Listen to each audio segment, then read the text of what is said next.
agency. I don't know if you've seen that anywhere, but So, I've is it okay if we found. start recording or no? Oh yeah, go ahead. It's Okay, up to you, okay. sir. So, Do so I we're just call you Colin or? yes, sir, yes, sir. Coach Colin, as they call me. You can just call me Colin. Yeah, just on the YouTube channel. I just an intro to the audience. I'm here with James. He is boots on the ground, so to speak, in regards to what's going on in Ohio. He's seeing it from a different perspective than the mainstream media is kind of giving us right now. Because honestly, the mainstream media is not talking about it at all. I haven't been able to find it really on any major news outlet. Fox, little bit, but no one, with all the resources they have, they're not sending anybody out there to actually check it all out. So, figured I'd talk to you because Actually, actually, they are here. They're who's just there? I. Well, as of yesterday, it was what was that news outlet? Um, ABC. I think it was ABC. Really? Oh, you And froze. then I couldn't Okay. read I couldn't read the side of the van on the other one, but they'd been here since the day that bomb scare was happening. And but there's a lot of YouTube content creators here too, so you got videos flying all over the place. There's like 20 different perspectives depending on which video you watch. You know what I mean?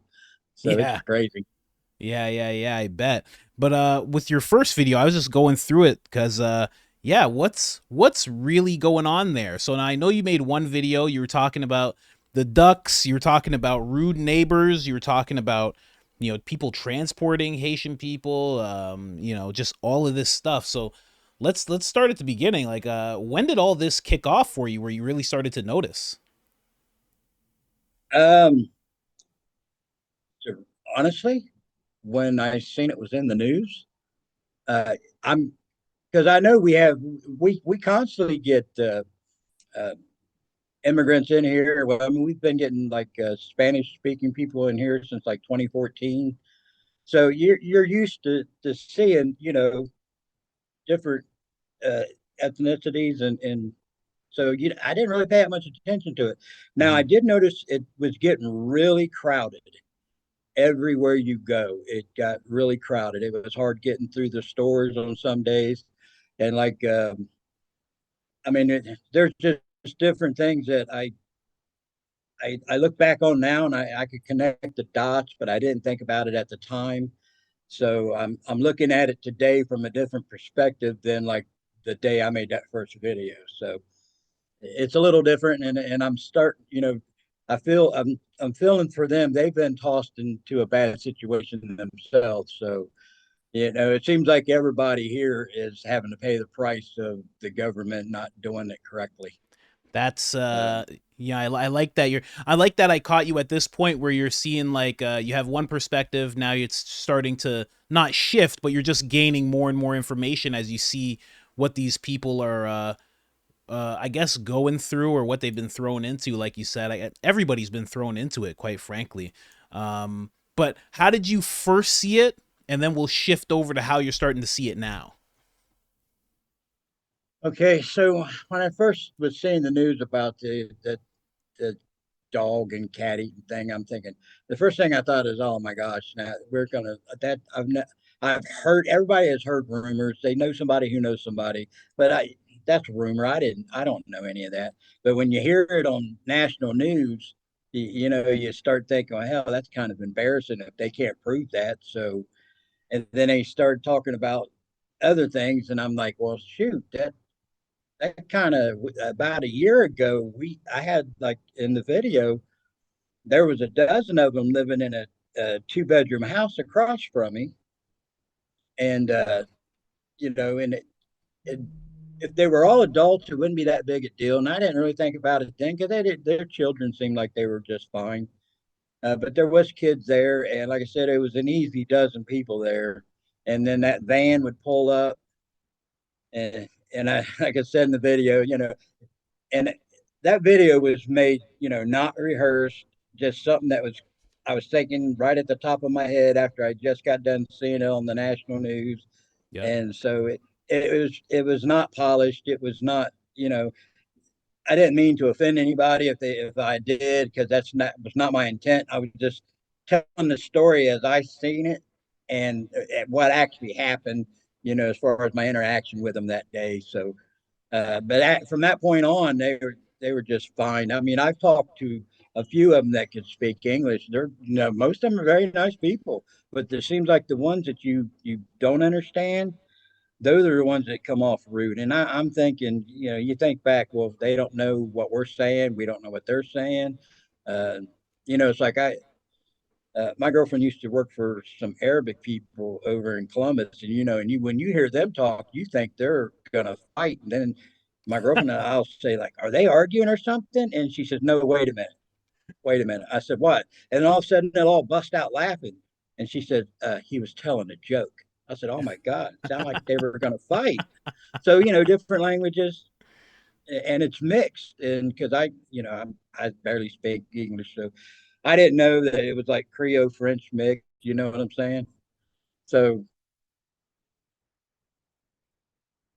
Hold on. Sorry, I was muted for a second. So when it came to the neighbor, because in the first video, you're telling this story about how these people are like laying on the horn, and you actually had to go and confront one of them, and then yes, from there it became okay because you're an open yeah. carry kind of guy. You said, Well, and some people took that as if I took that out there to start something. No, nah, I carry it everywhere. It's I've been carrying my firearms for well, I mean I've had my concealed carry for years before they had the law here to where you didn't need it. It became a constitutional right to carry Mhm. concealed or open. So back then, so but I carried it open. The only reason I had my concealed carry permit is so I didn't have to disassemble my gun at the time when I got my car every time.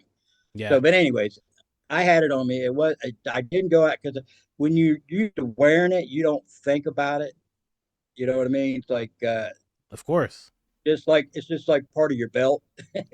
So There you yeah, go. so I didn't go out there to confront him to start something in that way.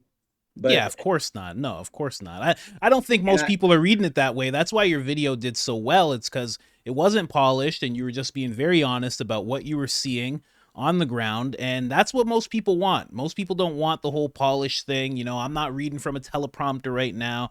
Neither are you. And that's what people want to hear. They want to hear just what's going on because, mainstream media for so long has just been giving us this very polished, often not true take on things. And we just, people just want to hear what's actually happening. So, you don't have to worry about offending anybody, especially with my audience. Believe you me, you're preaching to the choir here, especially open and carry and things like that. Everybody understands completely.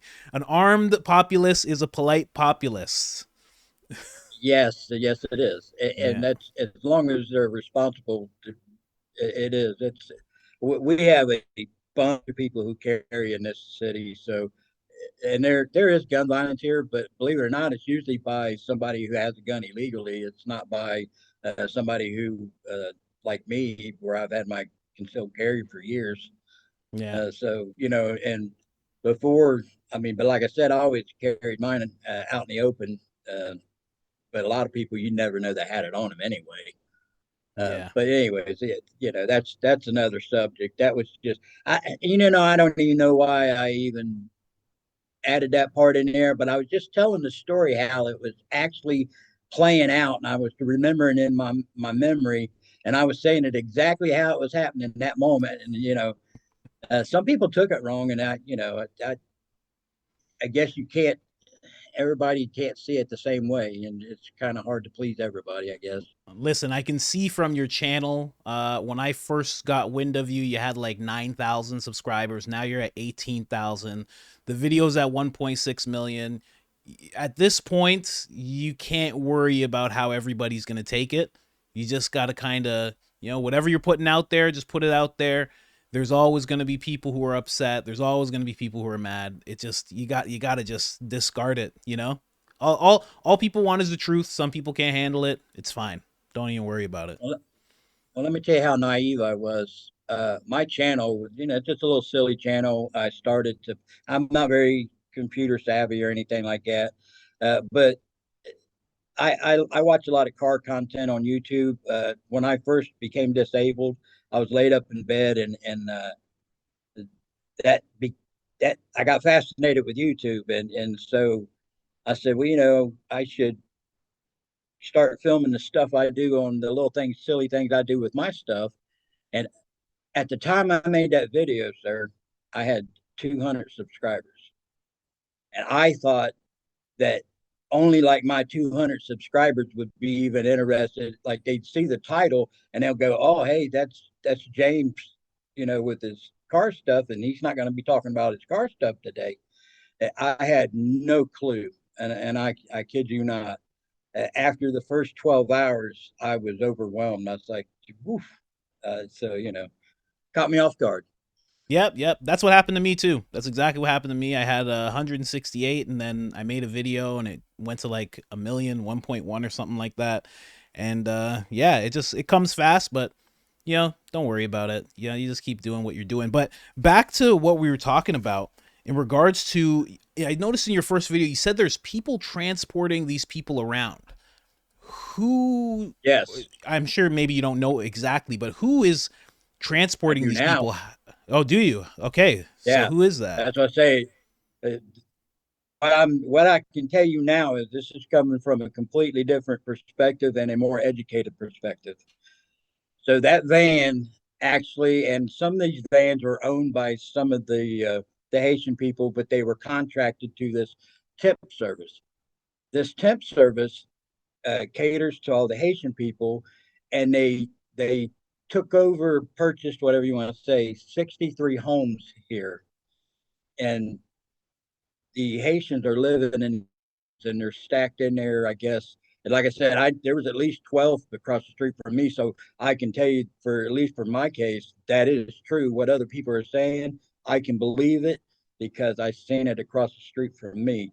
And then the van thing, it's like I said, these people, I feel bad for them because it's like they're in a foreign country, and and they're, I don't know if our government failed. For one thing, they can't do math. You can't take a city of 58,000, and there was, you figure 15,000 people come here. Let's say 7,000 of them are of working age. Yeah. Just guessing. There was no way seven. There's probably lucky that 1,000 jobs were open here through the factories and stuff. So the numbers didn't make sense why they burden the system that way. So I can't answer to why they did it. I just know they obviously don't know how to do math. Well, I Uh, mean, in regards to, oh, sorry, what were you gonna say there? Sorry. oh no, I just saying. So because when you see news stories, the mainstream news, they're interviewing these factory owners and stuff like that, and they're talking about how good the Haitians work, and they didn't have enough local people to fill the jobs, and when you hear it in the news, they say, well, they're all here, they're all working. No, they're not, because there was not enough jobs to fill. Because you can go to our family services where you get assistance and stuff like that for people who need it or are out of work or whatever. And the line is out the door. Now I drive by that place a couple times a month, and because it caught me off guard one day, and I said, "Man, I've never seen the line out the door there before." And now I guess they run three lines to where they just used to have two, and they're still out the door. So Wow. not all of them are working. And like I said, you can't blame them.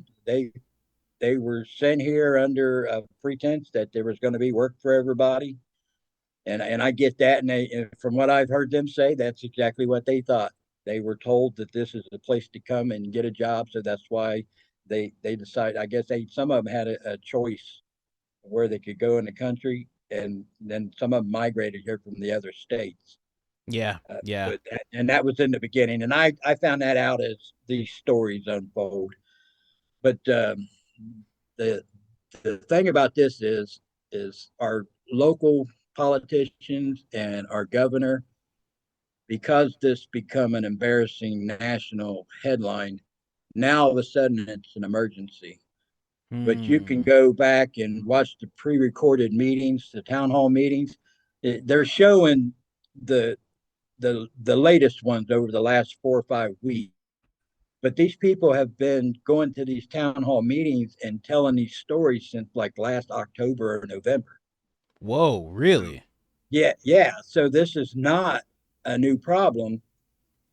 And like I said, I'm disabled. I If I'm not in my house, I'm in the garage. I don't really need to go many places, Hmm. so I really don't get around to see uh, the.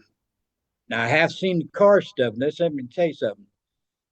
That's something that the politicians ought to be ashamed of that too, because somebody is signing off on letting them do that and get away with it. And I don't know if you know how they're doing it. I can tell you in my video, I was next to one of them when they were getting they're getting a permit basically, Yeah. and I and they because a lot of them can't, you know, they have a translator with them, and so the translator's allowed to be with them when they, I guess, take the test. Now this gentleman didn't take the test, so obviously this paperwork that he had was probably the test that was passed, the passing grade, and he could get a permit. Yeah. That's what I'm assuming now that I've learned more about this. Now, what But we're talking about is the driver's license, because you were noticing that a lot of them were getting driver's license and they weren't actually up to speed in regards to the rules of the road in they're America. getting permits, and Mm-hmm. seeing permit, I guess in their language, uh, means exactly that, driving privileges. That they had driving privileges. They didn't know they needed a co-pilot, and the thing is like I said, I blame it on they didn't prepare these people the way they should have. These people should have been, even if they can't read the language or whatever, and I guess a lot of them can't read, period, but you can still, in their language, show signs, street signs, stop signs, do not U turn, no left turn, no right turn. You can show these, anybody can be showed that and say, this is what it means, and don't do it when you see it. Yeah. They have not been, that's not happening. So, and, but honestly, the driving is, I've seen some silly stuff. I mean, we have like one of the main roads that goes through town is like 4 lanes wide, and they literally was in next to the farthest right lane. And when we pulled away from the stoplight, they got halfway between that and the next stoplight and did a U-turn on the one-way street right in front of us. Oh man. And yeah, so, and somebody asked me, well, how did you know they were Haitians? I said, well, I was hollering at them, going the wrong way, going the wrong way. And they were hollering at me back in their language, which wasn't English. So you have to assume. So, but yeah, and I've actually seen them. Uh, I was behind a gentleman, and I don't know what he was doing, but his car literally veered straight off the road onto the curb. He clipped the pole and kept on going. Yeah, I And could it's see like, that. so our local officials have put everybody's lives in danger, Yep. because Yeah. that is, we talk about guns, but that's a 2 ton weapon. Yes, You know what I mean? 100%. Yeah, it's a sad thing to see. I mean, when you talk about the government, the officials, I mean, what really stops all this, and obviously it's far gone this whole solution, but a stricter, more secure border. And if that was the case and people had to remain in Mexico like they used to have to do, they wouldn't be coming in such large numbers, because they're getting word that they just get to come in. Then they're getting word that there's going to be jobs, that there's going to be money, that they're given subsidy and all this stuff. So of course, like all nations, whether it's Venezuela, Ecuador, El Salvador, Haiti, they're all going to come in by the thousands and thousands when they actually have relatives and friends that are telling them it's wide open. Like that's just the way it's going to be, of Yeah. course. Well, the story about the people that are here is they're not illegals. Oh, you froze for a second. Let's see if I can get him back here, folks. gave So sorry. like You paused for a second. You said they're not illegals, and then go from there. Sorry. yeah, so they're here legally. They were under that program. 100,000 of them got brought over here by Biden and Kamala is on videotape saying it, like she was proud of it, and that they were bringing them over here under protective status because of the infighting and the warlords and all this other stuff that's going on over there.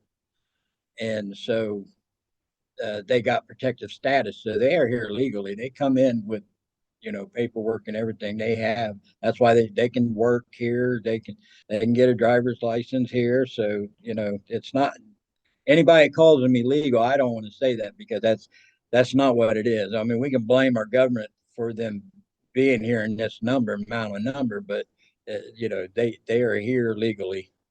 Well, I mean, But it's under executive order. yeah, exactly. It's a very gray area because it's almost like they were granted their asylum status right away, whereas most Yes. of the people who come in, they have to wait about 6 years in order to actually be in the courtroom to actually have that sorted out. So it's a gray area. You can say they were there legally. You wouldn't be too off the mark if you said illegally because there's so many people who actually do the proper process, and it's not that it's hell, but it's so hard. I have a friend from Canada. It took him a good 15 years, and this was a person who was an executive.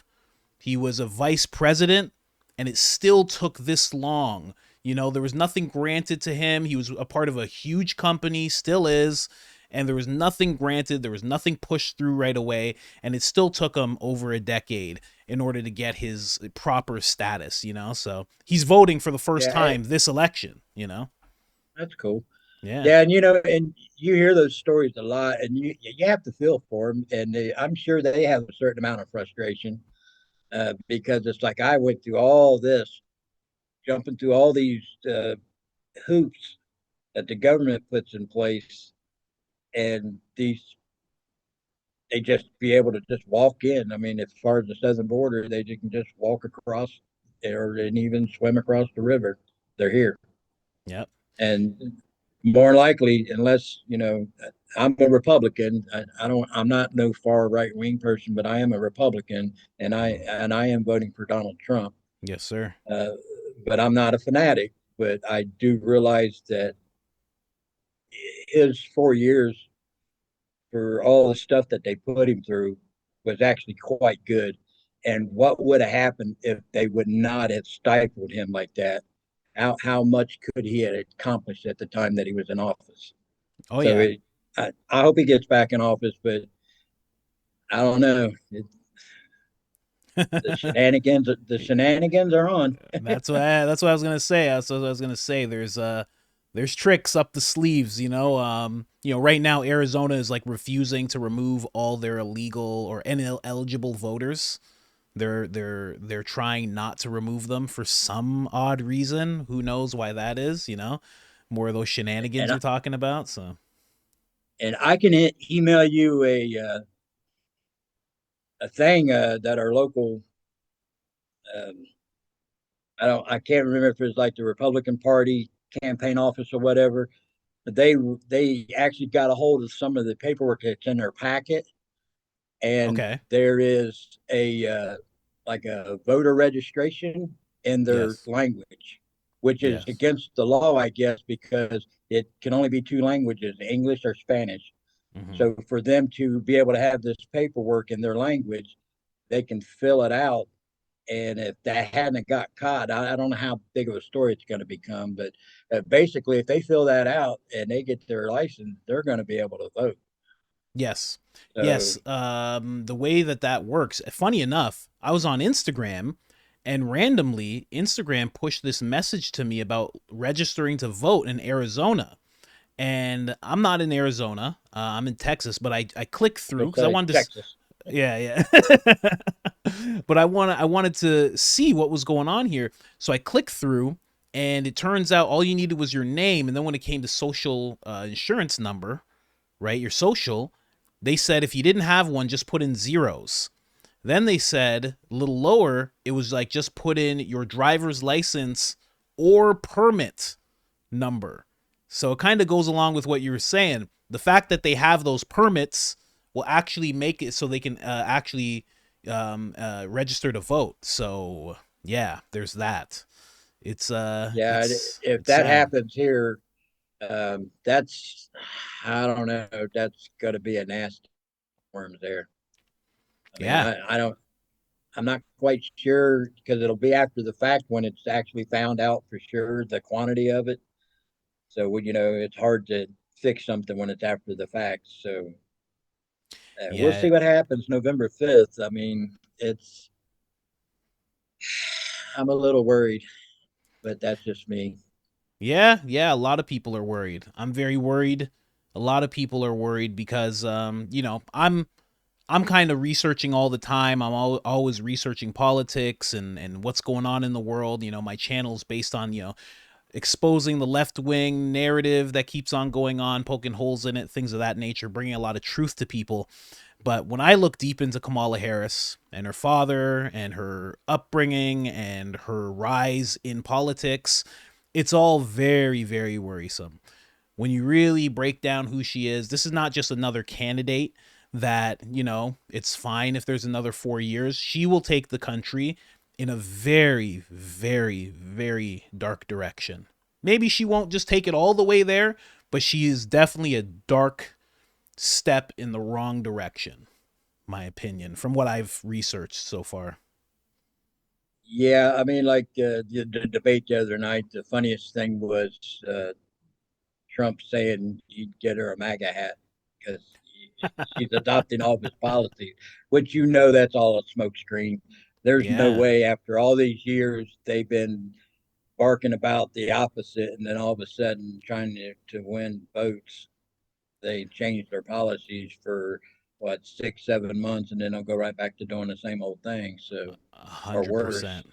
Yeah, 100%. It's So, all it's all because they're realizing Trump's policies are actually pretty sound, pretty common sense, and they're trying to appeal. They're trying to take her, who is a very far left person, the most far left senator, the most far left presidential candidate, vice president that the nation has ever seen, and they're trying to play her off as a moderate. They're trying to play her off as someone who's in the middle. And it's exactly what they did with Joe Biden.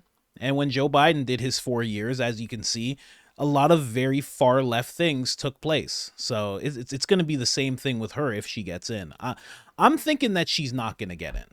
I'm very sound in the opinion that she's not going to get in because a lot of the polling that you see is very skewed. It's very left wing owned.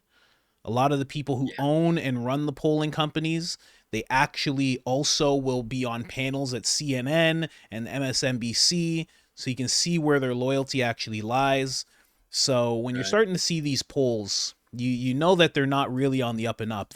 Like the way that I'm seeing these polls, if you see Trump up by 2, he's probably up by 10. But that's not something that they can keep on showing the public because what the mainstream media tries to do is they try to form your opinion. They're trying to mold your reality more so than bring you the news, you know? Oh yeah, yeah. They've been doing it for a very, very long time, and it was not this obvious. 10, 15. I mean, they've been doing it back. I mean, as far back, probably further back than the Clintons. But you Mm, know, my first election, I voted for Reagan, and then when the Clintons got in, he got credit for his first 4 years about balancing the budget. But we all know it took 8 years of Reagan and 4 years of Bush for him to have that luxury of balancing the budget. Plus, the Speaker of the House was a Republican at the time, and they were able to do some deals. And it's kind of not worked right ever since his first term. Even Bush Jr.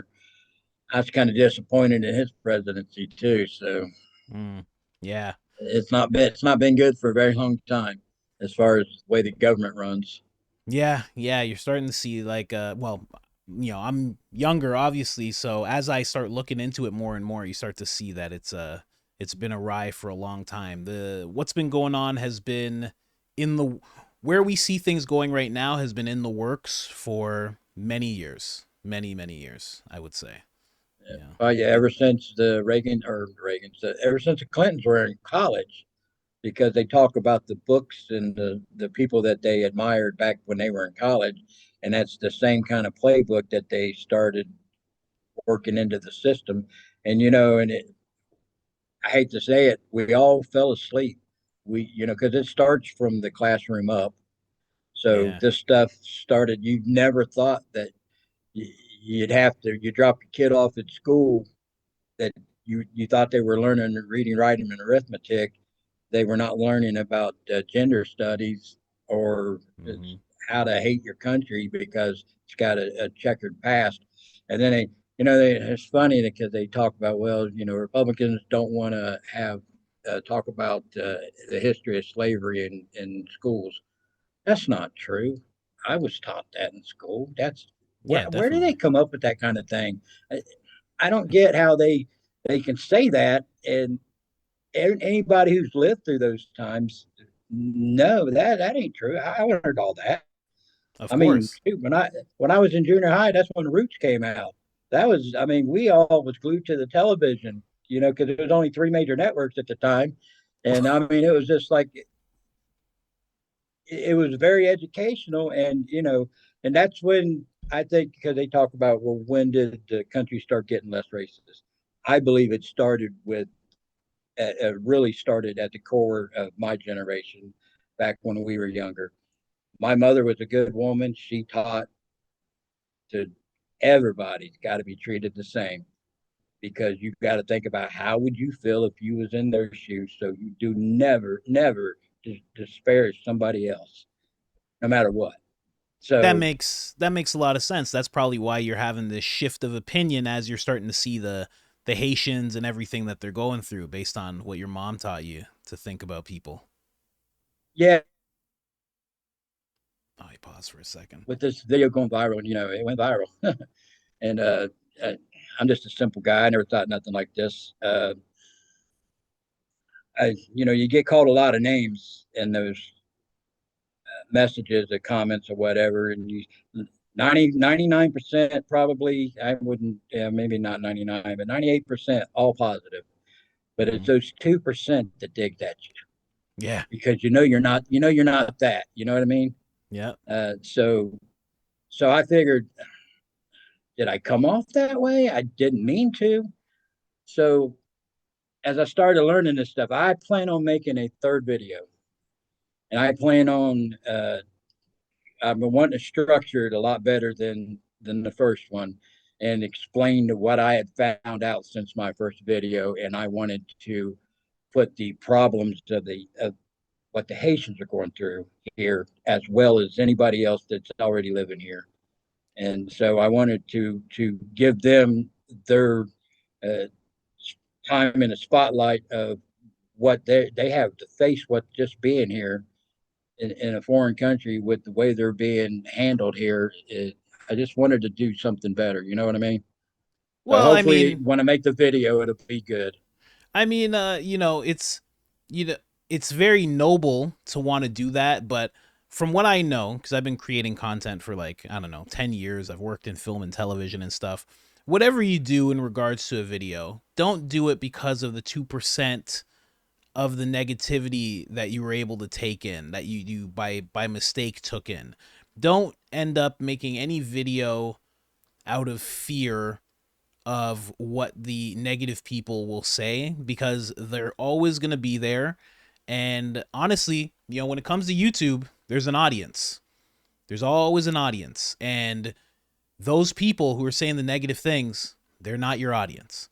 Like I'll tell you right now, Yeah. when I forward the people in my audience to that video, they're probably gonna agree 99% with what you're saying, because I have this conservative audience, because I'm a very conservative person myself, Republican, Trump supporter.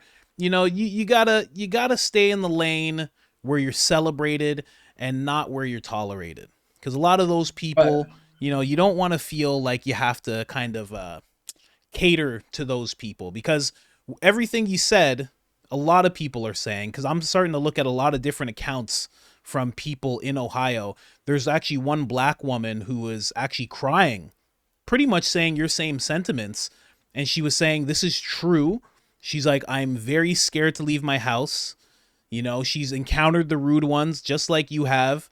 And she's very scared. She has seen people with animals, you know, whether it's a goose or whatever it might be. And she's very scared. She doesn't like to leave the house at night now. And she doesn't understand why so many people that are from another place were put right into your small town. So you got to understand that, you know, you might feel bad when you see that 2%, but at the same time, what you're saying and what you said in that video is actually very valid. It's very, very valid. And it's the part of things that people actually need to hear, because it might be a little raw and unpolished, but that's what people need. They want to know what's going on, because, you know, if that's Well, what's happening, it's good to actually know that, you know. There's many people who right. feel like you do. Well, I don't think I'm gonna approach this third video out of fear and trying to appease the 2%. But as I learned more about the story, I wanted to come at it from a compassionate point of view. That's It's good. like we have our problems with them, but look, they're dealing with their own problems here, and everybody's got whatever your neighbor's going through. You got to realize you're going through something that may be similar, and everybody's got their own problems. So you got to see it from their point of view too. And like I said, it's not going to be from fear. It's going to be from compassion, because they are getting a raw deal when it comes to the employment part of this whole equation.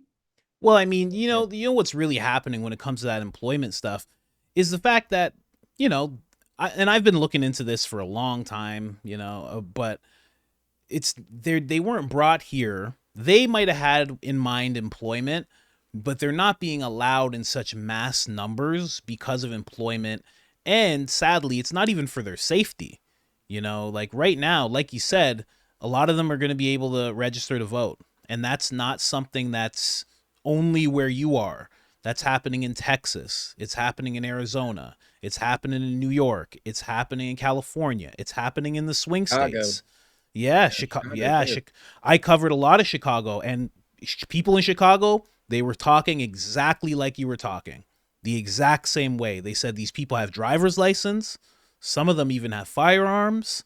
They're very disrespectful. They were talking about Venezuelans and like South American people, but it was the exact same thing. This is what you were feeling in that video, and it's good that you want to actually show a compassionate side. That is great of you, but exactly what you were feeling, that's happening nationwide. There's many Americans, black, white, everything in between, that are just they're feeling very disenfranchised by what's going on. And at the end of the day, it's not even your Yeah, fault for feeling that way. It's the fact that the border's open.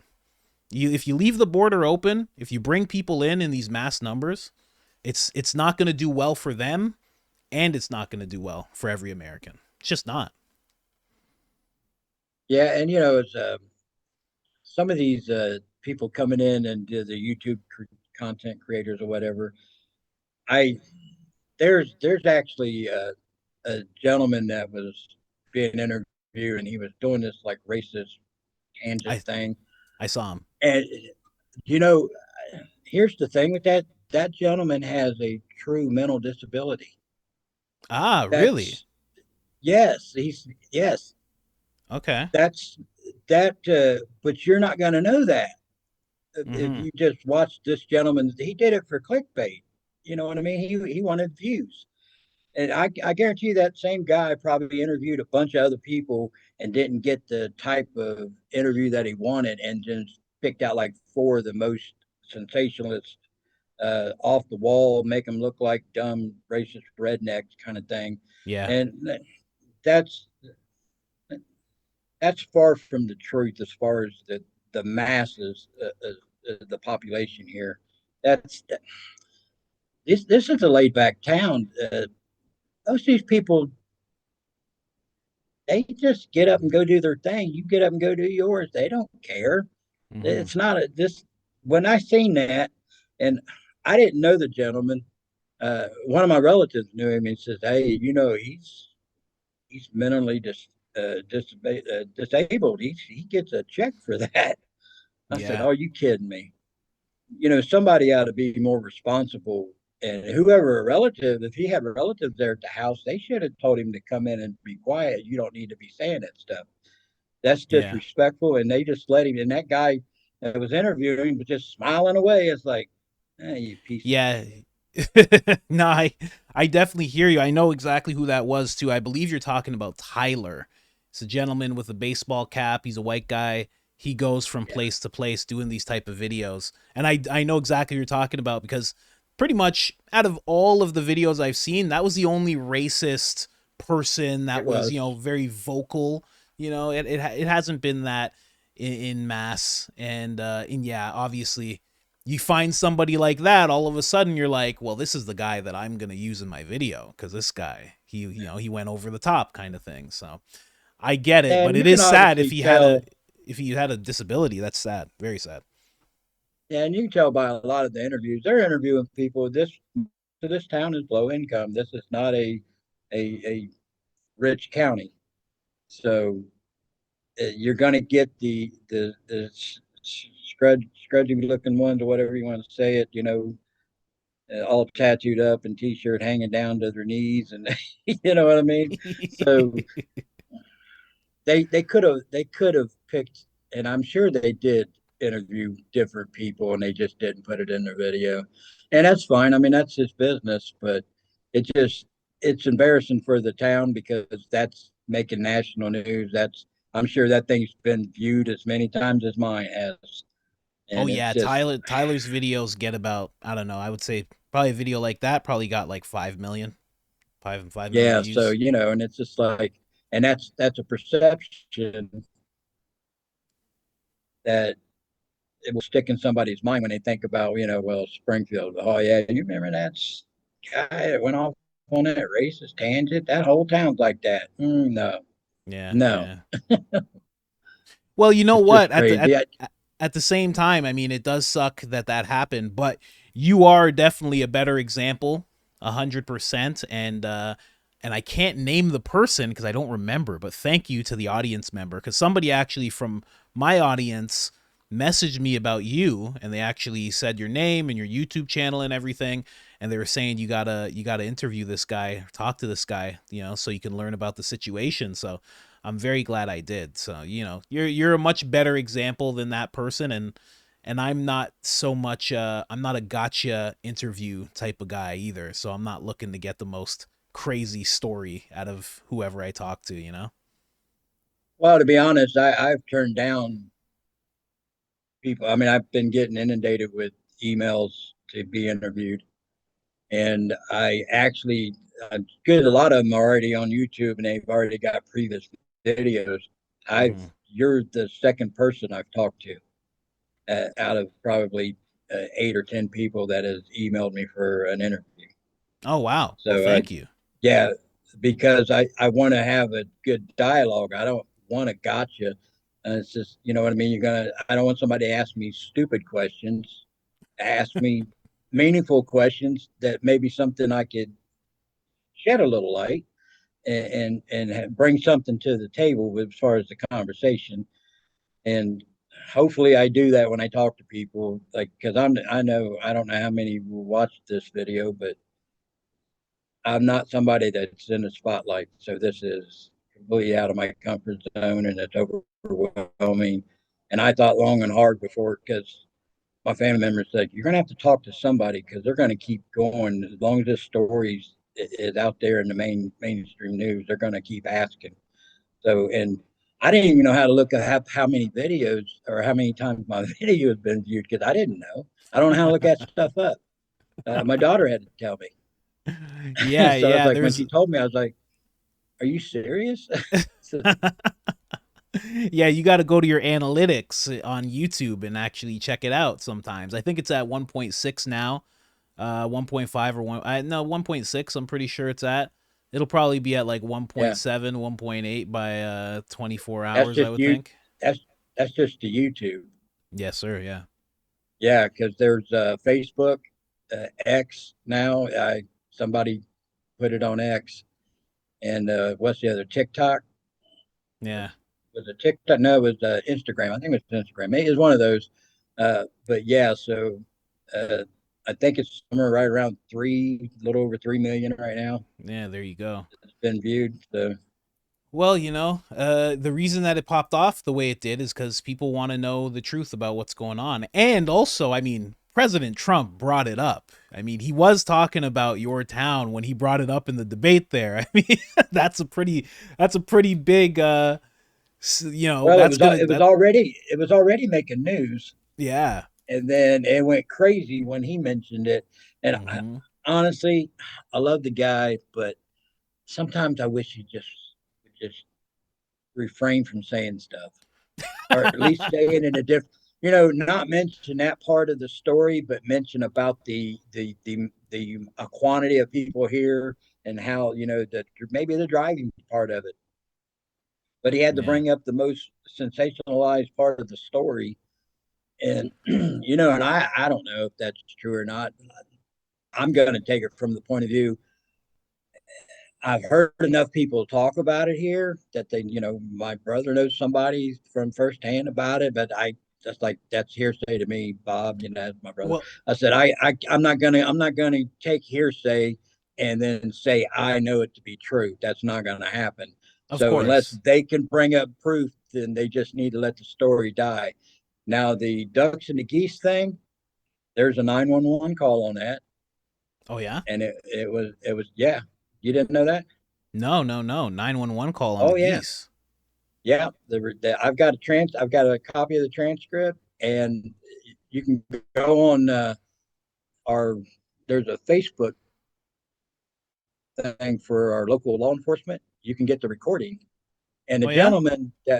the gentleman that reported it, uh, I guess he was riding a bike or something. It was his first day at work, and he said, "Hey, I'm going through Snyder Park, and there's four people over by it's a stone bridge that goes across the pond, Hmm. and they each have a, a, a goose or a duck in their hand, and they look dead or something like that."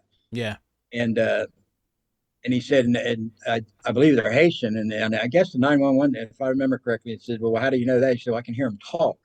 Hmm. And he gave the description of the vehicle they got in, and they asked him to like stay there and tell them more about it, and he said, "This is my first day at work. I'm Can't be calling late. you, I'm letting you know about it. I've got to be, it's my first day, I can't miss it." That's pretty much what he told the 911 operator.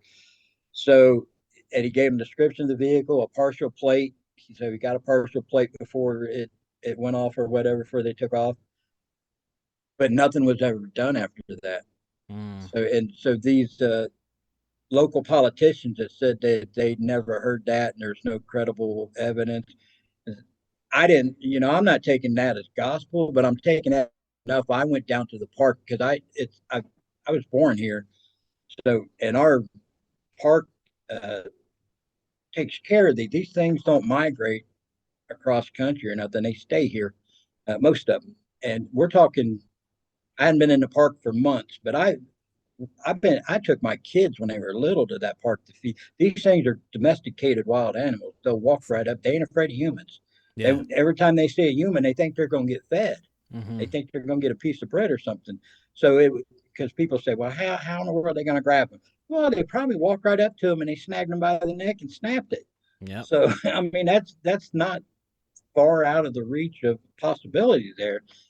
So I went down to the park, and I've seen a couple people come into town and made their videos like, look, I see a dozen right there, and I see 20 ducklings, blah, blah, blah.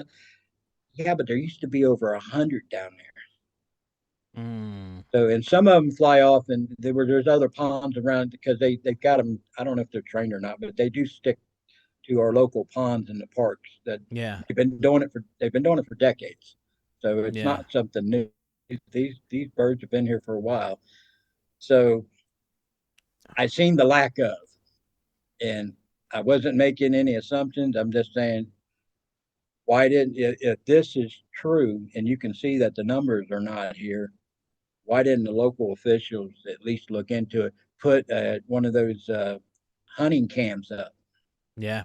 that has the infrared thing that You know what I mean? Yep. And Yep. start viewing this, and Hmm. maybe they can catch them in the act.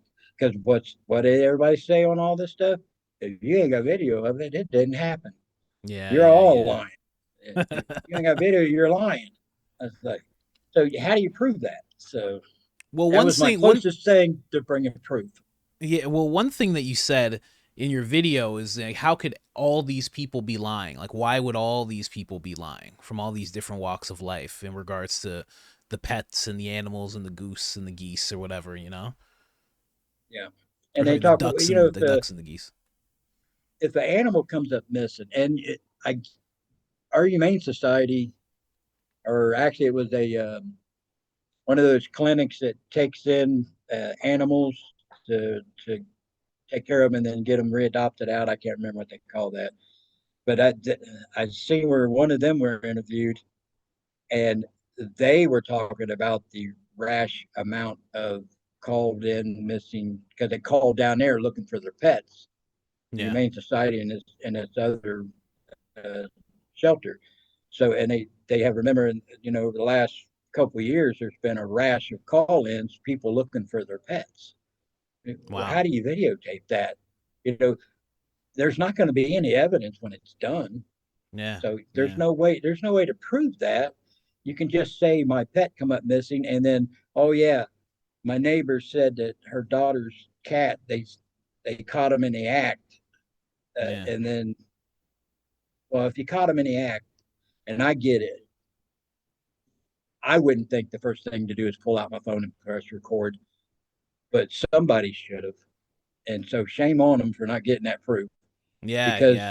they are being called a liar. So you don't have video proof. I'm right there with you. I mean, if it happened, I don't know. Uh, I wish you had proof, but since you don't, it's not a story you can lead with. You got to It lead with what you know.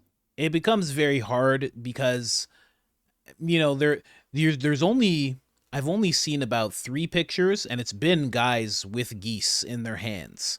They're these black geese. They look Well, like Canadian geese. They're like a brownish kind of color, and they're walking down the street with them, and they're fully feathered and everything. So there's here's just the that. problem with But those, and this is another thing that made me mad about this national story. mm. That we knew about that some time back. That is a gentleman over in Columbus. That picture was taken over in Columbus, Ohio. Oh But yeah, some of the people around here that seen the story knew that. And then when it popped up as national, it's like the young lady that they got eating a cat. We knew that was in another town too. That was like in Canton, Ohio. That was not here because that would really? have been serious. Yeah, that none. So they're using videos that are not from here, so there's no credibility to what because they're saying, "Well, y'all ain't got no video. You're using videos from other places and pictures from other places, so you're just making this stuff up."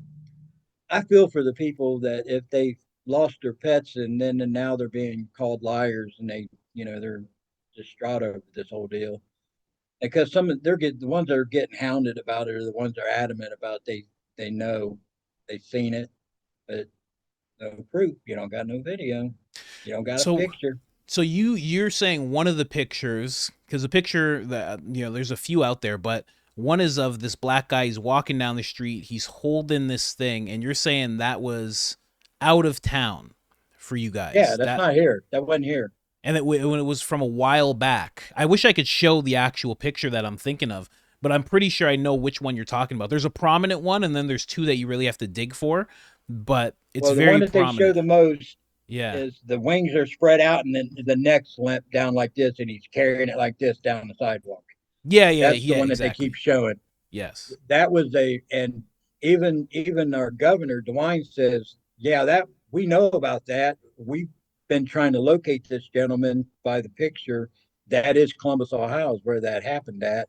That Wow. wasn't Springfield. So it once again it makes it look like another layer of bullshit. Y'all, we're calling bullshit on Ah. y'all's story. Yeah, yeah, yeah. So Okay. like I said, I can only tell you what I think is enough to be concerned to look into certain things, especially the park. There is a way to put cameras down there, but you know what? Going forward, there's so much. stuff in the spotlight on this. If some of these people were doing, and not all, I mean, I guess some of them have like this ritual they do. They have a different religion or whatever. I was gonna say, I was So gonna bring that up. That's why they go after cats, is because of that yeah, there's religion. something about it brings them some kind of inner peace or something, Yeah, and they eat them and they sacrifice them, and there's like ritual to it and everything, and something with the it bones. yeah, and it's very big in Haiti, very very big in Haiti. Right. And there it's not wrong. And so let's say out of 15,000 people that are here, nobody's saying that it's like a mass problem. There's just like a couple incidences that, but other than saying that there's a lot of missing pet reports out there, there's a couple instances that people said they physically seen this, but they didn't get no pictures. So I wouldn't even call it a mass problem as far as it. But out of 15,000 people, and if they do practice that type of religion, they don't know that it's wrong over here. You know what I Yeah. mean? And it's like the geese. People talk about, well, if that was a redneck down there shooting it, they just call it a hunting deal and they take it home and eat it. Not these. These are protected. This is Mm. our parks and recreation wildlife. These geese and ducks are protected. Yes, You're not yes. allowed to do that. So I can even see it if you're 200 miles south from here in the hills of Kentucky, and you come outside your back porch and you see one there, and you pop it off, and you just defeather it and eat it for lunch. Yeah. That'd be okay. But this is a different situation. These things are down there for a different reason. And that's Yeah. why it makes it seem so horrific to some of the people around here. It's like their kids go and feed these things. It's a thing people do a lot on the weekends during the summer. And like I said, I Yeah. did it with my kids. So, everybody has their own point of view, and I try to keep it as honest and as real as possible. So I give you what I know, and then you have to make up your own mind. I'm not saying 100% either way, so I don't want to be called a liar because I'm not accusing nobody. I'm just saying there's enough here to look into it. Yeah, yeah, 100%. That's the whole thing, right? That's what a lot of people are suggesting. Even the people who you're saying who don't have video evidence, they're saying just why isn't somebody taking care of this? Why isn't somebody looking into this? That's the main Yeah. thing that people seem to be most concerned with. Even when I was talking about that young black woman who was really distraught, she was, it was more of a plea. She wasn't asking for all of them to be gone, but it's like, where is our protection as a community? Why are they looking after these Haitians so well? And that can be Oh back yeah. and forth based on, but they're not looking after the people, the American citizens. That seems to be what everybody's worried about, and quite frankly pissed off. I hate to see that. It's the worst thing to see people who are paying the tax dollars that are financing this whole thing be just left out to dry. It's crazy to me. Yeah, and like I said, our politicians are disingenuous. They knew about these reports and stories, and there've been police reports filed on these animals being missing, and for sure 110% about the four people in the park that the gentleman was riding to work and seeing them have it in their hands and get in the vehicle with them. So and the other, and they act like they said they know nothing about it. They haven't heard any credible stories. Well, are they not credible to you because they're not one of your golfing buddies or Hmm. some, you know what I mean, or another Mm-hmm. politician? I mean, why is it not credible? You got, and you've seen some of the videos where they're at the town hall meetings. You Mm-hmm. got 10, 15 people telling you these stories about their personal pets missing or whatever. All of them lying? Yeah. I mean, come on. What's the odds? Yeah. So that's why I don't even like leading with that story because I can't prove it. I don't know. They don't have proof. They're just going to be called liars until there's some, if it ever happens again and somebody can catch it in the act. Hopefully it don't happen. Hopefully it ends here. That's my biggest hope is that these people have that may have been doing this, and I'm sure it's a small portion of them because obviously not all of them probably practice voodoo or whatever it is. It's pronounced a different way, so I don't think I'm saying it correctly. Yeah, but 'Cause- like, for Americans, voodoo, like we all understand what that is. right. So hopefully they finally have been brought aware of that. They could get in trouble if they get caught doing this. So hopefully it'll stop. That's my thing. If it ever was happening, hopefully it stops going forward from here. Well, the Our reason that it's biggest not problem. Go ahead. Sorry, go ahead, sir.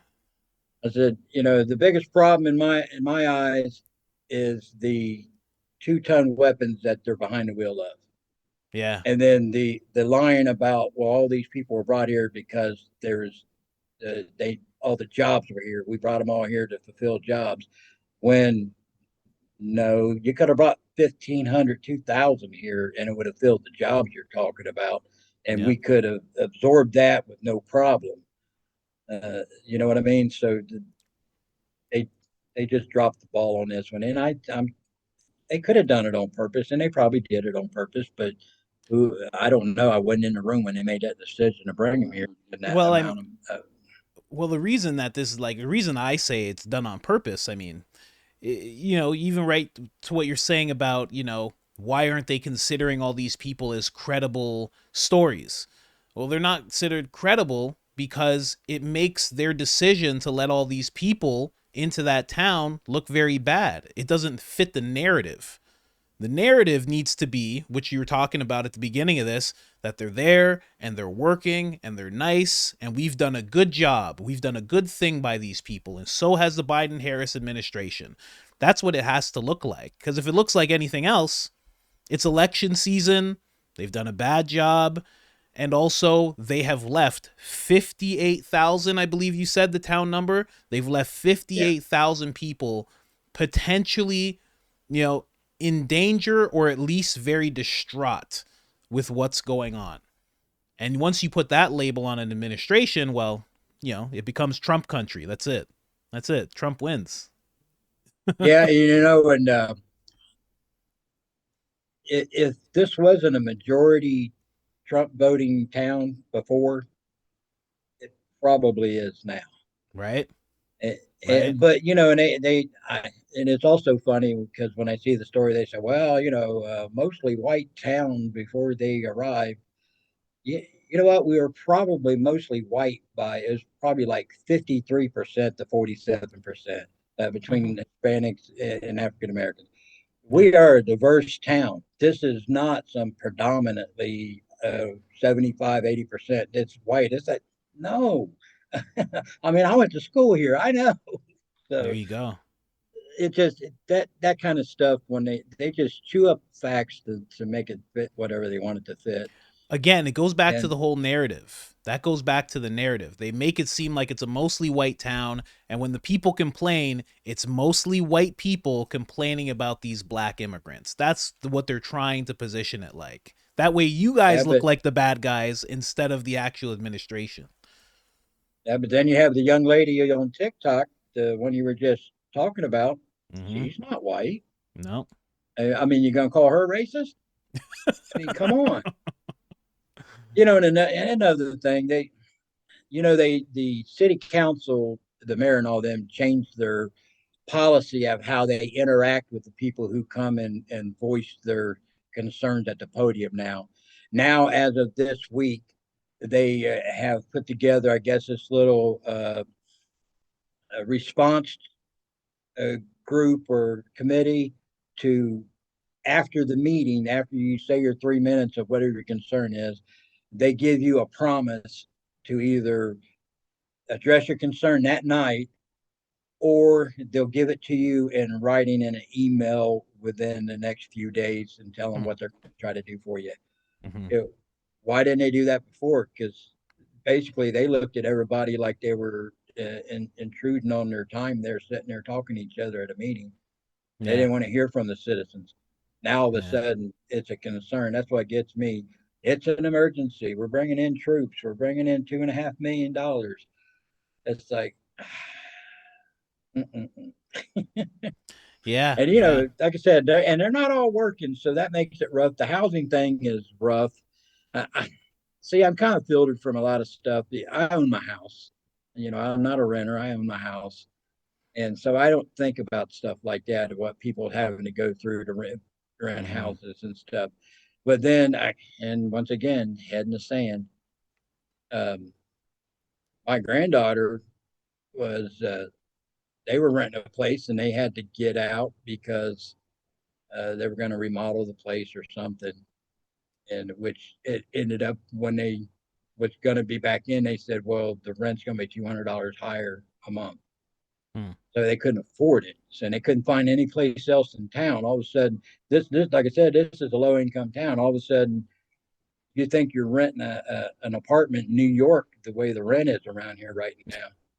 I So if you bet. don't own your home, you kind of like it's rough. So I have another house, which is where my garage is. That my YouTube channel. Okay. My garage is at another location. So my granddaughter let her live in the house as long as grandpa can keep access to the garage to work on my cars. So, but if it wasn't for that, they'd have a hard time finding a place to live. So, and I didn't think about that at the time. Now it makes sense. Well, that's why. I, I just thought maybe inflation. That's why all rent's going up. But then when I heard how much the rent was going up for all these people, it's like, whew, Yeah. Lord, I Yeah. couldn't afford to rent a house right now. I'm glad I own my house. Yeah. It'd be Yeah. it'd be it'd be horrible. I mean, I'm on disability, so it'd be horrible for me if I had to rent. Yeah, and a lot of people are going through that. Your age, younger. It's a wild time, and the ideas that Harris has for young home buyers or people to afford homes is only going to make inflation way worse, cuz it's going to come out of the taxpayers' pockets. It's going to just be more money that either needs to be printed or taken from people. It's just There's just Right? not good It is. ideas right now. It's very frustrating when they say, "Well, we're going to give you this. We're going to give you this tax credit. We're going to give you this $25,000 for down payment assistance on a home." Well, I'm glad you're feeling really quick to spend everybody else's money but your own. Right? I mean, that's got to, and people who think that's a good idea, and if I don't get me wrong, if somebody with government is going to give me 25 grand to go put a down payment on a house, if I was in their shoes, yeah, I'd take it. But then you got to think, yeah, a little common sense. Who's paying for this? This money just didn't fall off of a tree, Yeah, although it come out exactly. of a press that they can't. And well, that's another story. The amount of money they're renting, but Yeah, exactly. Exactly. yeah, So, at the end of the day, with all this, I think the last thing I wanted to ask about, you said that they were getting preference in regards to housing. And then you said there were 63 homes that have been taken over by them. How are yeah, they and this getting and this is preference? I don't know. I I Okay. I haven't found like I'm not an investigator. The information that I have actually come from a previous state legislator who's running for senator, Okay. and he literally put this information out there in an official letter, and I wrote some of it down. So this temp service, see this, it's a scheme to keep these people down and beholden to this company. I get why the companies are wanting a temp service because let's say a guy is not feeling good one day and he don't want to go to work. Well, it's up to the temp service to fill that spot. Yeah. So the factory's never out of a person working. Hmm. It's going to be great with this temp service. But this company, let me find the name of it here. Sorry. First Diversity Temp Service. Hmm. First diversity. Okay. Yeah, and from what the the letter that I seen from the gentleman running for the state senator, uh, they owned 63 homes in this area, and they own most of the shuttle vans that are shuttling these uh, people back and forth to the jobs. Wow. I've had family members on temp service, and they were never offered a ride. So Yeah. this is kind of odd, but seeing then the thing is the bad story to this is there is, I guess, 10, 15 people per house. And if it's all adults, whatever, you're the story is they're renting it out by bed, not by house. That's why. Yeah. So you got 10 or 15 people in there, and they got like bunk beds stacked up, I guess, in rooms, and it's like a bunkhouse. Yeah. And the only thing that concerns me about that is the children, Definitely. because it's a law that if you have children, especially if they're different sexes, you have to have their own room, and if they Mm. are the same sex, they at least have to have their own bed. Mm. And and you can't tell me that our city officials didn't know this was happening and let it slide, Yeah. because it seems Yeah. like everybody but me till recently knew that was a thing, Yeah. about so many houses being filled up with so many people. But see, it all made sense. This way, it all comes back to a circle. Dozen people living in a home across from me. Van pulls up every day and just blows the horn. What are they doing? They're picking them up and taking them to work. Yeah. So that was happening across the street from me for a while, and I never thought that it was part of this whole Uh, situation. So, okay. and Okay. and like I said, this is not me saying it. This is in an official statement. His name's Kyle, and I can't. I'm sorry, I didn't write down his names. Otherwise, I'd have his last name. But he's a state representative, ex-state representative, running for senator, and he put out this whole statement. And you might be able to find it online somewhere, or not necessarily online, but like I think I seen somebody reading the same thing on TikTok the other day. Yeah. So Okay. I'm not the only one that's seen it. There's a few people starting to see it and read it.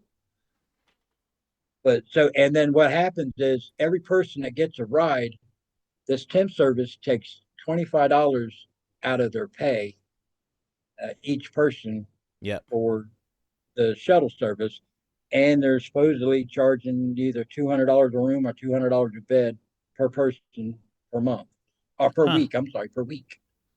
But see, Huh. even though they're working, a lot of them are still getting assistance, Of because course. they have, if it's a couple with kids, even if the husband's working and they got kids, and in temp service, you're not making the best money. No. So Yeah. they I've still done get it. assistance, which, Yeah. so these people, and I say these people, I'm in this temp service, Yeah. is keeping these people down financially. And I think, maybe these people think, oh, this is the best money ever made in the world. And, the food is abundance. They don't have to, they can just go to the grocery store, and they're getting paid. They got money. They got an EBT card if they're on assistance. They got, housing vouchers, and they just, I get it. It's, it's a good situation to a point, but except for the people that are having to go and work these jobs, Yeah. and that money come out of there, and then all these, the the living situation can't be comfortable. I mean, come on, you can't be comfortable that way. Yeah, how are you going to thrive as a family when you got a bunch of people? They may know each other, but you still, it's not very conducive to a Yeah. good No. family. It's definitely especially if they don't know each other, it's definitely not safe to do that, especially if there's kids around and then a father has to go to work and a mother and daughter are left alone in this house, and then there's other men there and there's this and that. It's like it's a recipe for potential terrible things to happen. But I mean, Right. that's again going back to the whole structure of the border. One thing that's supposed to happen when it comes to immigration, legal, not legal, whatever, is assimilation. They're supposed to only bring in so many people so they can assimilate, so they can be Yeah. comfortable. Things of that nature. Like imagine if you go That, into this same situation and there was only 400 of them that were in your town right now. Be pretty easy in terms of the housing. It'd be yeah. pretty easy in terms of the assistance. It'd be pretty easy in terms of everything. And they would be able to assimilate to the way that you guys live. But when you bring in this many, Exactly. almost half of the population, it's almost like, you're getting replaced at that point. Yep. That's what I say. The math don't work. The Yeah. math does not work. And and it's like that's what I say. Another thing is they keep saying, well, these people are here to work because there's not enough people of working age in this town to fill the jobs. Well, if that's the case, there was an employee, and and all these people were told not to talk to anybody. Now the BMV people were told not they're not to talk to nobody. For sure. People down in town in the city halls not allowed to talk to nobody. Hmm. The people at family services are not allowed to talk to nobody. But one of the employees that's a guard there, I don't know if you've seen that. They asked him what's the ratio between Haitians being in line and local citizens, and he said 9-1. Wow. Yeah, Oh, wow. Jeez. and it's a slow process because they have to have a translator. They've got 3 lines, and to me, a good idea was if there's 3 lines now, let's put people who can speak English in one line, and because it's going to be slower when you have to go through a translator to do the other. So let them take 2 lines and Yeah. let the people who can speak English get their business done and get out of there instead of having to be wrapped up in the whole line and having to wait and get frustrated. That's a lot of problems. People are getting frustrated. They're having this, stand in line at the grocery store to get checked out because there's so many people in there, and it's just crowded. That's all I can say. Yeah. It's just crowded.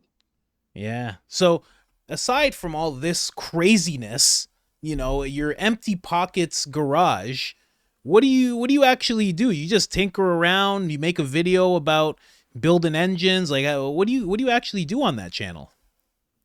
Uh, wait, I don't. You want to know why I started that channel? Sure. Okay, so I'm not tech savvy. Like I said, I was laid up in bed, uh, couldn't walk around very well, so I got to watching. I have a smart TV, so I was. Matter of fact, my girlfriend set it up for me, put the internet on my TV, and I found YouTube. I didn't know much about it. I didn't Hmm. because I spent all my time working. I didn't stay on the computer. I had a flip phone at the time. I didn't even, you know what I mean. So my girlfriend, bless her heart, she's like, "You got to get up and get out of here. You're falling into this huge funk of depression. Mm. You, I know you hurt, but you like this YouTube thing. Won't you go tinker in the garage and film it?" And I said, "I don't know how to do that. It's like my phone. Everybody uses their phone for camera. I didn't. I had a flip phone, Yeah. so I bought a used. Hang on, I'll show it to you. I'll be right back. I always love the stories about how people start up on YouTube or get into making content. It's always a great thing to see. Well, I can't edit for crap, and my girlfriend gave me a computer. The first computer had a movie maker editor on it already, Yep, yep. and it was a really old laptop. And it got to the point to where it was so inefficient that the movie maker editor quit working. So from that point on, I had no way of editing. So a lot of my recent videos that are on my channel are all, like I say, I do one and done. I'm too lazy to, I messed up. Let me do the whole thing over again. Nope. If I make a mistake talking about what I'm doing here, you're just going to have to hear my mistake. Me too. But Me too. anyways, I do that too. right there, I bought it used. What is that? But I Oh, used, that's a whole camera. yeah, Oh whole video man. camera. Okay. So I take the little memory card out and slide it in. I have a new computer now, but I don't have an editor. So my girlfriend bought me a new laptop, but it didn't have an editor already programmed in it. And I'm too cheap or too poor to. That's why it's called Empty Pockets Garage, because I have to do everything with practically no money. Yep. Um, so, anyways, I'm too cheap to buy a good editor, so it's makeshift, dumb. It's not pieced together. Yeah. Because if you'll see in like a lot of my older videos, you can see where I do fast forward and all this other stuff, and then go back to regular motion and talk, and then fast forward whatever if I'm welding or grinding or whatever. Yeah. And I'm gonna try to get back to that. I'm thinking I'm gonna have to just pull the trigger and get me an editor and try to figure out how to use it. But anyways, long story short, uh, it's very sporadic videos up to. That's why I only had 200 subscribers because I Mm. wasn't consistent about doing it every week Yeah. because I'd hurt myself a lot. I have degenerative arthritis, so I'm like bone to Oh, bone on a couple of my joints. So I literally can throw my knee out of joint, and I'll be laid up for 4 or 5 days. yeah, yeah. One time I was laid up for 3 months before I Jeez. could get back out in the garage. So they're sporadic. So I was kind of amazed that I had 200 subscribers. So it's a silly little channel. I save cars from the junkyard. I pay practically nothing for them, or I trade something for them. And usually all the parts on it are, if I bought them new, it's because I bought some used parts and I was able to resell them to make a profit to purchase the new parts. Hmm. So, and that the name came out. It's like, okay, so I have this time to work on stuff, but now that I'm not working, I'm on, uh, a budget now, disability income. I don't have the money, so all I have, I have empty pockets now. I don't Hmm. have I don't have the money to do this. And you go, all right, right there's your title, empty pockets garage. I said, all right, I don't know if people will get it or not when I put it on there, but I did. That was in the title, whether it's a good title or not. Yeah. And so that's what it is. And of course, you can see how many people have subscribed to me now, and I know it's all because of this video that I made, and I'm hoping some of them will stay because I did get a lot of messages from a lot of car guys say, "Hey, I found your video, I watched it, and then I subscribed to you because I started seeing your other videos and some of the stuff you're doing is pretty cool." So, because right now I'm working on a 1956 Chevy sedan delivery. It's got a narrow end. I'm working on. I have plenty of hand tools and Yeah. basic manual tools for metal shaping because that's what I did starting out in life. Hmm. I've been working since I was 12, but I don't have no lift. I don't have like two or three floor jacks or nothing like. I work with one floor jack, some jack stands. The frame I'm working on is out in the driveway. The body is in the garage. So I've got them, everything's separated and it's all crude. And like I said, I purchase things for little to nothing, and I try to save them from the junkyard. I got 68 El Camino. It's going to be the next project. I paid $200 for it. 68 El And Camino, yeah, $200. yeah. Now it was a rust bucket, but I found rust-free used fenders, doors, tailgate. A lot of the floor pan I'm going to make manually myself. That's what I do. I do sheet metal work. So when the car's done, it'll be rust-free, and it'll have I've got a new V8 going down in it that I pulled out of a truck that it was going to go to the junk. The truck had to go to the junkyard. It wasn't worth keeping. Even I Yeah. couldn't save it. So I took the engine and stuff, and it's going to go in this El Camino, and it's a 4-speed car. And so that's my next project. And then I got a 63 Econoline Ford snub nose pickup truck. And there's a video of it in there where I got it. I paid $350 for it. They Wow. said if it don't sell, we're going to take it to the junkyard because we don't know what to do with it because it was an uncle's vehicle that passed away, and Okay. they didn't have no use for it. They didn't want it. So that's what I do. Wow. I bring things back from the dead. You know something? I don't even the difference in generations. I don't even know how to change my own oil.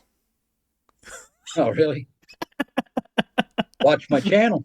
There you go. I'm gonna have to because that's something I want to learn how to do. I got my wife here. I want to be a better husband, father. So I want to be able to teach the kids how to change oil and just be self sufficient in that way. It's a skill that we're not learning much anymore as the younger generations go. Well, if you watch my channel, and I don't expect you to watch all the videos, but you'll see the car that I'm working on, the 56, of where I started and where it's at right now, and where it's going to be within hopefully 6 months.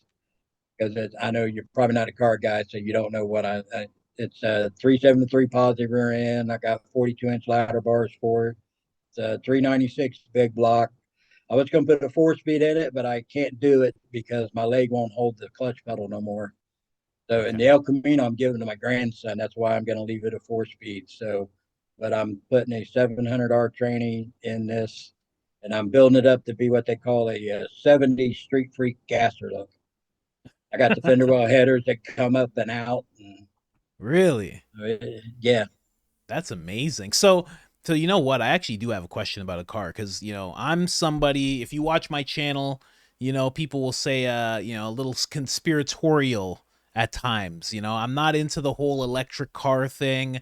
I feel like it's a means for them to control us a little bit more. They got kill switches and things of that nature. Ford was even talking about having a function where the car will go back to the dealership if you don't pay off the bills on Yep. time.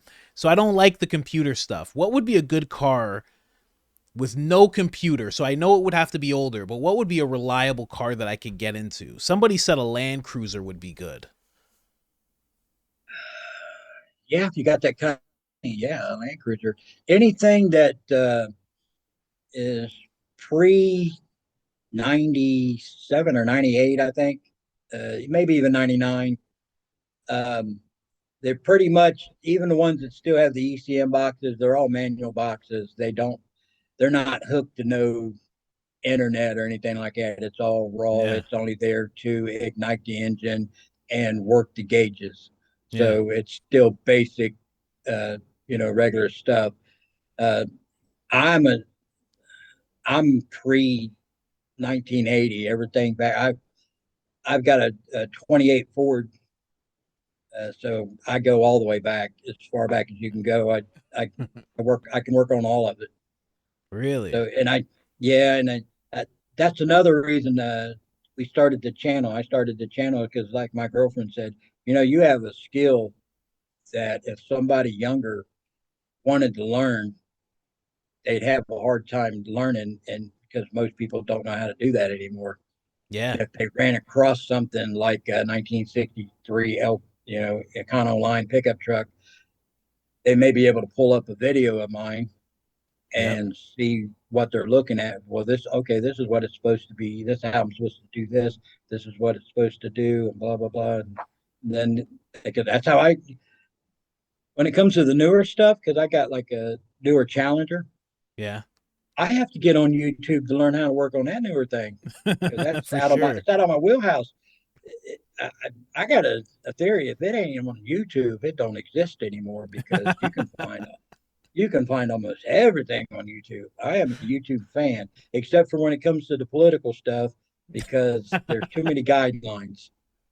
You Yeah. know Yeah. that that Definitely. that when way back when the COVID thing was happening, that's when I really thinking, okay, I'm a YouTube fan, but this is they're really stifling on some borderline, Yeah. Yeah. Yeah. They. censorship there. Yeah. You don't get Even though a. you can't say certain words. Yeah. You can't say certain words. You can't talk about things that happened about 4 or 5 years ago. Things like that. You just got to stay away from it. And it's you don't get in trouble for telling lies. You get in trouble for telling the truth nowadays when it Yeah. comes to the whole Well, getting the word out. misinformation. Yeah. Well, you know what they say. Uh, Today's the truth just don't sell. You tell the truth, they call you a liar. You tell them a lie, and they believe everything you say. Yeah. Weirdest thing. The card is upside down right now. You know what I mean? Everything is inverted right now. Good is bad. I think there's something in the Bible about that. Woe to people who call things that are good evil and things that are evil good. There's something like that in the Bible. We're definitely in those times where people are they're looking at things that are very evil and depraved and they're calling them very good and vice versa. It's an odd time to be It is an odd alive. time. Very odd time. Yeah. So, you know what I think? You know what I think you should do? You should do what you've been doing with the car stuff, but every now and then, like maybe one video you do some car stuff since you're putting out one a week, and then another video you should just talk. Like the thing that you're doing, it is a lost art from the older generations or the younger generations. So if you're showing us about cars and everything, that's one thing that we need to learn and hold on to, but also just the well of knowledge that an older gentleman has is also something that we lose. You know, like for me, my father passed away. Whatever was with him is gone. You know, grandfather, same thing. Whatever was with him is gone. And now that we have YouTube, it doesn't have to be that way in terms of your thoughts and your ideas and things of that nature. So, I don't know what anybody would want to hear me talk about other than my car stuff. well, you'd be very surprised. I mean, there it wasn't just the fact that you were touching on something that was newsworthy. It's also that you were an older person, you were a real person, and that's why that video popped off. But also, there is a circuit of dad channels where people will show people things that didn't have a dad growing up. Someone like me, I never met any of my grandparents. I'm named after one of my grandfathers, never seen him, no idea what he looks like, nothing. Didn't have my dad around or anything. And there's many people like that. So if you're putting out something like that, you could end up being a YouTube grandfather for so many of us that don't have that type of thing, you know? Well, I have some stories from the good old days, I guess. Those are the You know, days it that we really need to hear about because not to make you sound ancient, but that's American history that we don't yeah, get a well, hold of anymore, you know? right. I felt like growing up as a kid in the '70s was a great time. Now my mom and them would have told you different because the oil embargoes and Carter being in office at the end of it, and there was just so much as a working person had to deal with. But as a kid, you could be let out of the house.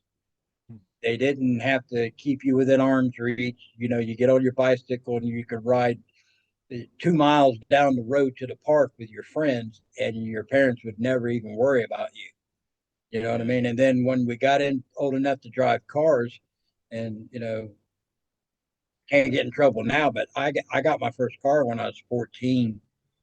It was a '68 Camaro Rally Sport. I paid $120 for it, and I my mother was a cool person. I got it up and running, and one of my neighbors gave me the paint, and I painted the car in his driveway because I painted cars for him. I've been painting cars since I was 13, and I drove that car when I was 15 years old all over town. Never had to worry about getting pulled over. Mm. My mom, she did, yeah, you get in trouble. You took the car without permission. Gotcha, mom, no problem. So, so yeah, it was a cool time to be a kid. So yeah, and then and back then you could cruise up on Main Street and park at the restaurant parking lots, and the restaurant owners or managers wouldn't kick you out of the lot. Now Yeah. they got the police. You can't even park in the strip mall parking lot along the strip that we used to cruise. They kick you out. You're not allowed to park there no more. So there's no place that's a dying thing. Yeah. Being able to cruise around and hang out in parking lots with your friends on a Friday night. Yeah. So I miss those days. So Yeah, yeah, I see, mean, I got plenty of those stories. those are the stories, it's so important because they really want us to forget the way things used to be. You see it more and more on the extreme sides where they kind of try to make it sound like the First Amendment isn't something that we really have to cling to so much, and the Second Amendment, there's ways around it. Quote from Kamala Harris. They really try to make us forget the way things were, and the more that we can hear how things used to be, I just think it's really good for the younger generations, and you never know, some people just like to listen in on things like this. I love it myself, but I'm biased, I'm a YouTuber, right? Well, there's so many people subscribe to me. I know my car guys would be like, yeah, yeah, yeah, I got the same story. You know what I mean? Because my audience is pretty much people close to my age, because they're interested in that because that's the kind of cars they work on also. So there was no young people that watched my channel before Really. before this video popped off. So hopefully some of these people, if they do listen to that, maybe they just like to hear me ramble on, which is what I do a lot. I just ramble on. I don't got no script. It is what it is. Yeah, yeah, yeah. And I think that would be good, because it always helps in regards to content creation if you're putting out a little more, but you don't want to, especially, if your body's feeling wary, you don't want to be doing the car stuff every day, but one day a week you're doing the car stuff, one day a week you're just talking about some stuff, whether it be news related or back in time the way things were. I think people would like that a lot. I really do. Yeah, because I could actually do that right here at the house. It's We always didn't have to. it's always best to make content that you could do easily. Like I'm just in my spare room, I go downstairs, my wife's downstairs, the baby's downstairs. I make it as easy as possible for myself so I can be consistent. So, and people Yeah, trust me, people will like it. They really will. yeah, like you got the illustrious YouTube's plaque back there.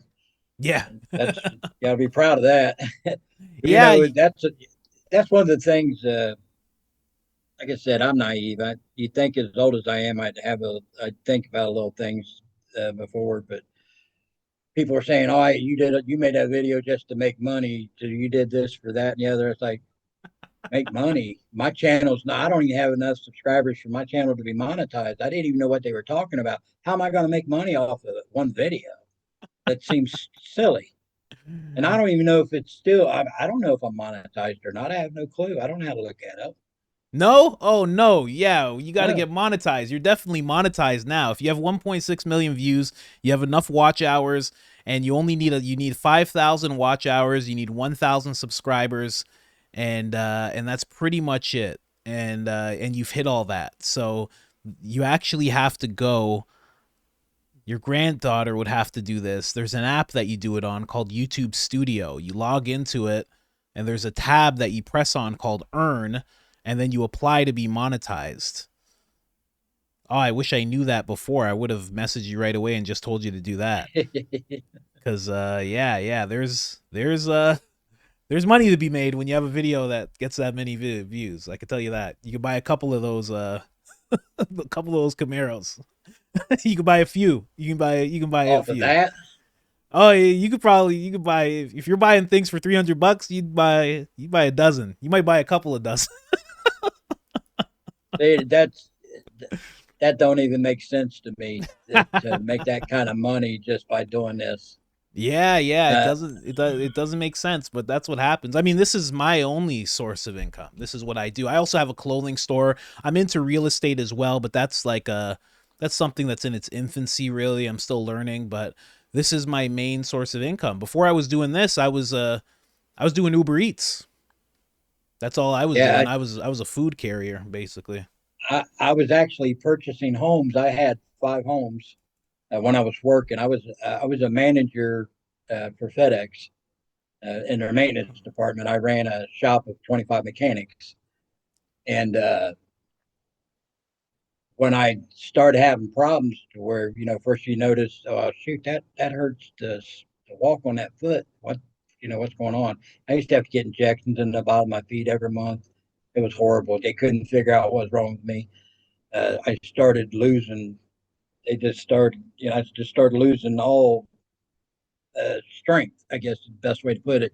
I was Yeah. getting poor circulation, and it was making my legs feel like they were on fire. And then I started losing all my stuff in the joints of my knees and my hip and my shoulder. And but anyways, I wasn't prepared yet to leave work. Yeah. So and while I was trying to get on disability, I slowly had to liquidate my investment properties to survive. Wow. So yeah, and so what I did is yeah, I owned two, and I owed on three. So I sold the ones that I thought the house I live in right now was one of the investment properties, but it was the most economical one to keep. Yeah. So I have this one and the one my granddaughter lives in, and I had to sell the others while I was trying to survive, to pay the bills and to put food on the table, Yeah. because they Yeah. don't care when you're trying to do that and you can't, can't work. You, you know, you quit work because you can't work, so you're not eligible for unemployment. So you have to jump through all these hoops to do. uh, disability, and you have to have so many doctors sign off on, yeah, it's not curable. It is what it is, and it took over a year, almost a year and a half Wow. to, I know we're off on a different subject, but No, no, so no. Yeah. that's so I was not prepared to be retired. Yeah. So it kind of threw my whole world into a spin, and Huh. it took me a while, but I got through it, and here we are. Yeah, yeah, you know the what you just said there. Yeah, they don't care. They definitely don't care. While those we're going through those type of things, which is why I would think more people, and maybe it's just that we don't have an ear to these people, but you think more people would be upset about the border situation and all the things that these people are being given, because when someone like you, who's an American, actually goes through something like that, they don't care. And then all of a sudden, when it comes to these thousands and millions of people coming through, they're jumping through hoops for them. California just Okay. is talking about giving them loans for houses, like 150 grand for a house. It's like, it's crazy. It's just But crazy what they're willing to do for, illegal yeah, immigrants. and even in my position that I finally got, full, we had once I went to court, it was like done. It was like the judge is like, yeah, I don't even know how you got here, dude. You'll get an official letter, and you'll be eligible. All this, and that was that simple. But anyways, Yeah. um, I so I don't get I don't get food assistance. I pay for my own health insurance. So because they say because I own a home that I'm not eligible for any of that. So and then you get people who and you figure up what they get, the vouchers and the food assistance and the insurance and all the other, hell, they're doing better than me. Yeah. And and Yeah. I've paid a ton of taxes in my lifetime. I mean, I bet. I've always had a pretty decent job, and I've paid my fair share. And then there was no refunds. so Yeah. Yeah. so anyway, yeah. So I see that, and I'm doing all right. I'm getting by. So Yeah. and It hopefully I'll be able to drop the disability and just get paid through YouTube. Hey, it's definitely possible. It's definitely Oh, possible. that But would if scare me. That would scare me to death to have to rely on something like that. yeah, it's definitely hard. It's performance, right? You gotta keep pumping it out, but it is possible. But if that does happen, don't let go of the disability. You get well, both. how do you can I can only earn $1,260 a month above and beyond what I have. Otherwise, they take it away. Okay, okay. They take it You all can away. yeah, you can make that. You can make just under 12 if you wanted to. You could do that.